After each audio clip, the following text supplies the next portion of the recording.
Exactly what is discrimination? Discrimination is defined as the unfavorable or unfair treatment of a person when compared to people different from themselves. How can the Ohio Civil Rights Commission help me? We can help you when you think you've been treated differently in the areas involving employment, housing, places of public accommodation, disability issues in higher education, and credit. Who is protected? And what are the protected classes? If you believe that you have been treated differently in one of the above areas, you then have to show that the treatment is connected to your membership in one of the following classes: race, color, age, ancestry, religion, sex, including sexual harassment and pregnancy issues, disability, national origin, familial status and housing only, military status, or retaliation. How do I file a charge? If you feel that you are the victim of discriminatory treatment or practices, you can take formal action by filing an official charge of discrimination with our agency. There are no monetary fees for our services. Additionally, you are not required to obtain legal representation. However, the choice to do so is up to you. It is important to note that the Ohio Civil Rights Commission does not represent you or the person or entity against whom your charge of discrimination is filed.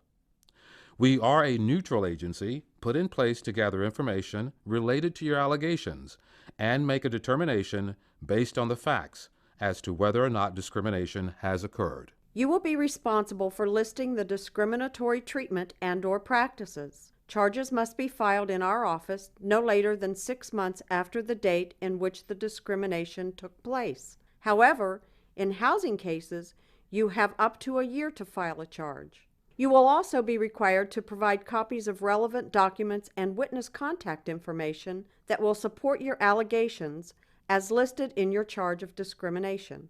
What is the charge filing process?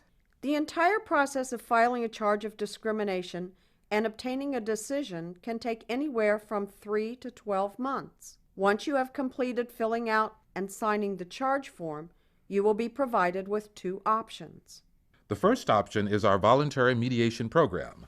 If you and the party you filed against agree to this option, a qualified mediator will be provided at no charge in order to facilitate the mediation process.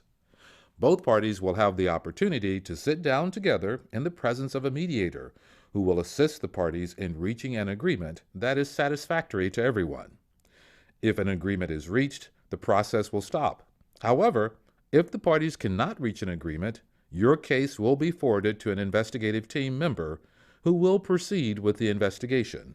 The second option is for the investigator assigned to your case to work with the team responsible for investigating the allegations in your charge. The investigation will include collecting relevant documents from both parties, talking to witnesses, interviewing key decision makers, and reviewing the status of the investigation with you. Ultimately, the investigative team will review the information and make a recommendation as to whether your rights were violated.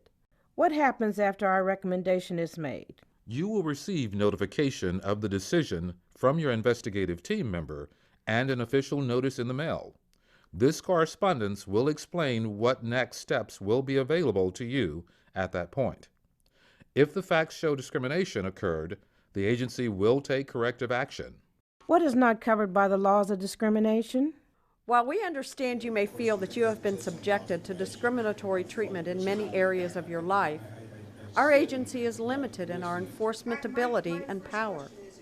If there is an area where you are experiencing problems that is not enforced by the Ohio Civil Rights Commission, we will be more than happy to direct you to an organization to assist you. Some areas where the Ohio Civil Rights Commission cannot assist you include, but are not limited to, the following: workers' compensation, complaints against state and local police forces that involve police brutality and/or arrest, traffic and criminal violations, complaints against court systems and prison issues, complaints against federal agencies and departments, complaints against procedures through child protection services, and unemployment.